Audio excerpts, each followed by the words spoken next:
The end of the season is came. February made its way around fast. But at last, the Super Bowl is here. Representing the NFC is the Seattle Seahawks.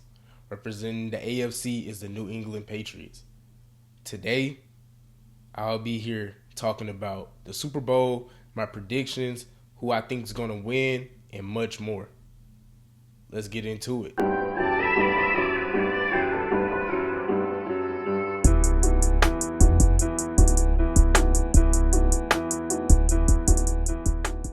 What's up, everyone? It's your boy, Miko, aka Lead Official Miko, aka Chosen Commander Miko, and welcome to the Controversial Calls YouTube channel. If you're new here, make sure you drop a follow on my TikTok page and also subscribe, like, comment, and share while you're here. You know, this is a football channel and we plan on talking much more about football as time goes. Today, we'll be focusing on obviously the biggest match of the year, the Super Bowl, and pretty much predictions and how I expect the game to go. Before we do that, let me know who y'all got in the comment section, who y'all think is going to win, MVP, all of the above. As we both know, the Seahawks and the Patriots, two of the best teams in the league. Whether or not you think they are the best, that's your opinion. But I think the best teams from both sides made it. Let's talk about the Seahawks. The Seahawks, they've looked dominant in the playoffs, especially the divisional round against the 49ers. And let's talk about how they got here. They started off the season with a lot of doubt. The acquisition of Sam Darnold, a lot of people downed them. A lot of people had them either third or fourth in their division and didn't have high hopes for the Seahawks team. Even though the conversation last year was that they're a quarterback away. They get rid of Geno Smith and they pick up Sam Darnold. A lot of people thought that was a lateral move. I thought it was an upgrade. Did I think it was going to be this much of an upgrade? No.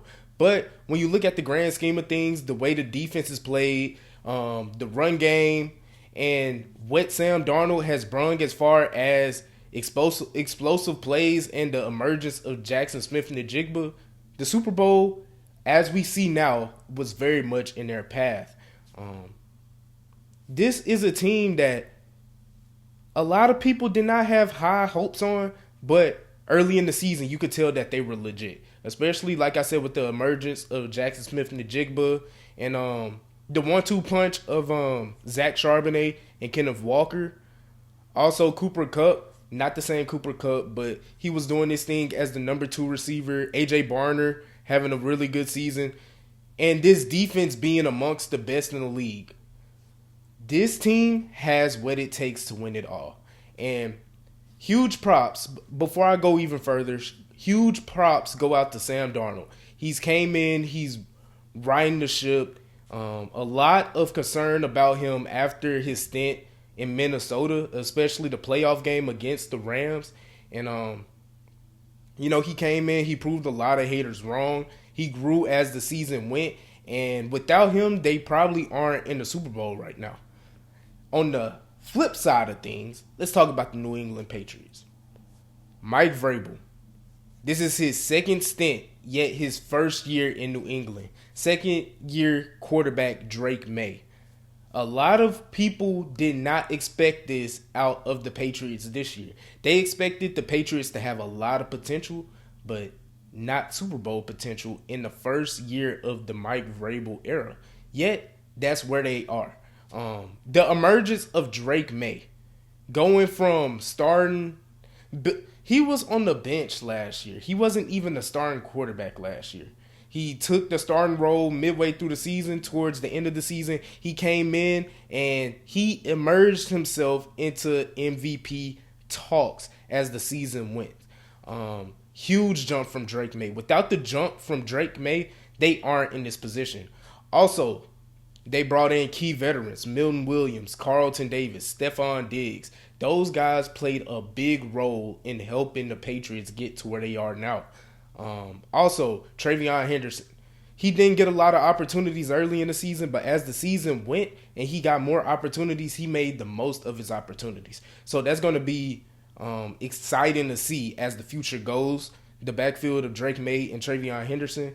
And also, huge props to the defense. I feel like this is a defense that went under the radar for majority of the season. One of the best run defenses in the league and just a solid passing defense. They did their part, and overall, this is one of the better overall teams in the league. And we saw that as they made it to the Super Bowl. Now, obviously, the biggest thing about them, a lot of people don't trust their offense right now. Because ever since the playoffs have started, the offense has been lackadaisical, just to put it. The defense has really carried the heavy lifting throughout this playoffs. And a lot of people do not believe that the defense or that the Patriots can sustain that in this game against the Seahawks. What do I think? Me personally, I think this is going to be a lower scoring game than people think. A lot of people might have this as a shootout, or they might have it 30-27. I don't think that is the case. I do think this is going to be a game that is won by the team that makes it to the mid-20s. I don't think it's going to get into the high 20s or the low 30s or much more. But let's talk about both teams and how they match up with each other. Starting off with the Seahawks offense against the Patriots defense. The biggest advantage for the Seahawks offense is Clint Kubiak. Reports are coming out that he's going to take the Raiders head coaching job after the Super Bowl is over. All props to him. He deserves it. He was arguably the best offensive mind in football this year, and he deserves that chance with the Raiders. But the reason he is my biggest X factor or the biggest advantage I think that the Seahawks have on offense is the way he lines guys up. Jackson Smith-Njigba, a lot of people are ready to see Jackson Smith-Njigba against Christian Gonzalez. I don't think that's going to be the case for a majority of the game. I don't think we're going to see not a lot of Jackson Smith-Njigba lining up wide, but I do think we're going to see a lot more of Jackson Smith-Njigba either in the slot or in the backfield. Ways to create mismatches, just like they did against the Rams a week ago. I think that's going to be one of their biggest things, probably a running back and wide receiver in the backfield. And I think they're going to use Jackson Smith-Njigba that way. He could be used as a decoy that way. And like I said earlier, he could be used in that way to create mismatches. And with the creative mind of Clint Kubiak, the Super Bowl is where there might be plays that we haven't seen all season. And this is the time where offensive coordinators might pull it out. So I think their biggest X factor on offense is Clint Kubiak and the way he can scheme guys open and just his overall scheme, even in the run game. But I don't expect them to be able to run the ball on the Patriots front. We'll get to that a bit later. As far as the Patriots defense, their biggest advantage is that interior D-line. Milton Williams and Christian Barmore has arguably been the best interior D-line duo this entire season, especially when it comes to stopping the run. This Patriots defense, when it comes to stopping the run, is elite. They are top 3 statistically, and me personally, based off what I've seen with my own 2 eyes, they have been the best run-stopping defense in the entire playoffs. And those two, man in the middle, take huge responsibility for that.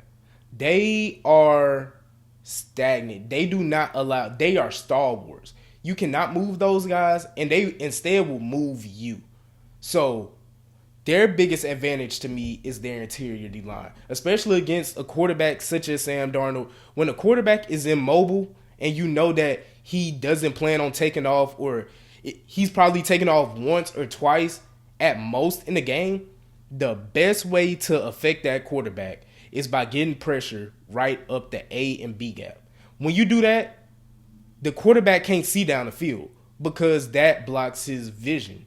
And when you do that, and we've seen it plenty of times with Sam Darnold, when you get pressure on Sam Darnold, that creates the happy feet, that creates the bad tendencies, that creates errant throws that we've seen plenty of times turn into interceptions, game-changing throws.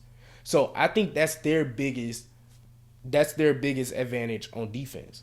Now, on the flip side of things, the Patriots offense versus the Seahawks defense. The Patriots' biggest advantage might be Drake May. And as boring and as bland as that sounds, this game is going to come down to Drake May a lot. I don't believe either team is going to be able to run the ball effectively. Me personally, based off what I've seen from both defenses, the Patriots line up in a way to where their D-line just doesn't allow you to run the ball on them. Their linebackers are heat-seeking missiles, and they just come down and they just stop the ball runner at its tracks. The Seahawks defense is a bit more aggressive. Do they also just line up with their forward and stop the run? Also, yes. But a lot more times you will see Nick Eamon-Ward coming off the edge, or you'll see Devon Witherspoon coming off the edge. And that's another way they stop the run. So I don't think either team will be able to run the ball on each other, meaning that I think Drake May is going to have to ball out. He hasn't done so the entire playoffs, if you want the truth. Against the Texans, he made some big plays. And against the Broncos, he made some big plays with his legs. But I think they're going to need a complete and clean game from Drake May all 4 quarters in order to have a chance to beat the Seahawks team. So I think Drake May is going to have to be able to be a playmaker. He's going to have to elevate his level of play based off what we've seen in the playoffs. He's going to have to be able to escape the pocket, be a playmaker, take what the defense is giving you, hit guys when they're open. We've seen a lot of something that we haven't seen from Drake May in the regular season that we've seen a lot in the postseason is inaccuracies. You have to be sharp this game. Every throw matters. You have to make the throw. So I think their biggest X factor is going to be Drake May and how sharp he is, how decisive he is, if he can decipher a blitz. Can he decipher when he needs to take off? Can he decipher when he needs to get the ball out? Take care of the ball also. Drake May, throughout these playoffs, he hasn't thrown an interception. But, has he? Well, that's besides the point. Drake May has led the quarterbacks in the playoffs in sacks and fumbles. That means whether it's Drake May's fault or the offensive line's fault, he has to take care of the ball. Because this Seahawks defense led the league in pressures by a mile. That means they're going to get to Drake May. Now, whether or not he gets on the ground all the time, that remains to be seen. But Drake May is going to be uncomfortable. He has to take care of the ball. And we'll see if he takes care of the ball, if they're emphasizing it in practice, because they're going to need to. As far as the Seahawks defense, their biggest X factor, their biggest advantage, me personally, Nick Eamon-Ward. When you talk about the NFC's Kyle Hamilton, a safety that just can move all over the place, just a specimen. When he's on the field, it's Nick Eamon-Ward. I'm talking about the man is here. The man is there. The man is everywhere. You need him in the slot, guarding the tight end or a slot receiver, Nick Eamon-Ward is there. You need him to shadow a running back, he's there. Do you need him in the box? He could do that. You need him to play deep? He could do that. You need him to come on the blitz? He could do that. You need him on the quarterback spot? He can do that also. Nick Eamon-Ward, by far, to me, is the Seahawks' defensive X factor. And we already know how he's going to be utilized. He's going to be used everywhere. But we're going to see how big of a chess piece he really is going to be in the biggest game of the season. I believe that Nick Eamon-Ward will, about time we see the snap counts, he might have a snap on the defensive line. That's how important he's going to be as far as how he's utilized, especially with Stephon Diggs, who is an outside receiver, but a lot of times he does his damage within the slot. So I expect to see that matchup a lot. I think that's a matchup a lot of people aren't really talking about. But Nick Eamon-Ward and just the presence he brings. For a guy that's a rookie, you would probably expect, he carries himself and he acts like the oldest, the vet of the locker room. He holds his guys accountable like we saw last week. And you can make the argument he is the best player in the secondary. Definitely the most impactful, in my opinion. So I think Nick Eamon-Ward is the defensive X factor for the Seahawks. Now, One matchup that I believe that people just are not talking about enough, special teams. We've seen it time and time and time again, whether it's the past, the present, and we're going to see it even more in the future, where special teams, a facet of the game, there's a reason players and coaches and teams say there's 3 aspects to a team: offense, defense, special teams. Special teams plays a huge factor in the game, whether that's kickoffs, point afters, punts. Special teams is going to play a huge factor, especially on the Patriots side of things. Now, what I will say, both special teams are very good. They both have dangerous return men, and they both play very well as far as coverage. We're just going to see if either one of these special teams slip up once. Last week against the Broncos, the Patriots special teams executed more, and arguably you could say they executed at the same level. They executed enough to win them that game, because the Broncos had opportunities where they had field goals. They missed. Patriots had opportunities. They missed also, but they just needed one kick. And that one extra kick, those 3 points, allowed them to be in this position now. So special teams is going to matter a lot. Rashid Shaheed, Marcus Jones, 2 of the most dangerous return men in the league. We'll see how the special teams coordinators and the special teams units will game plan around those guys. And we'll see just how that goes.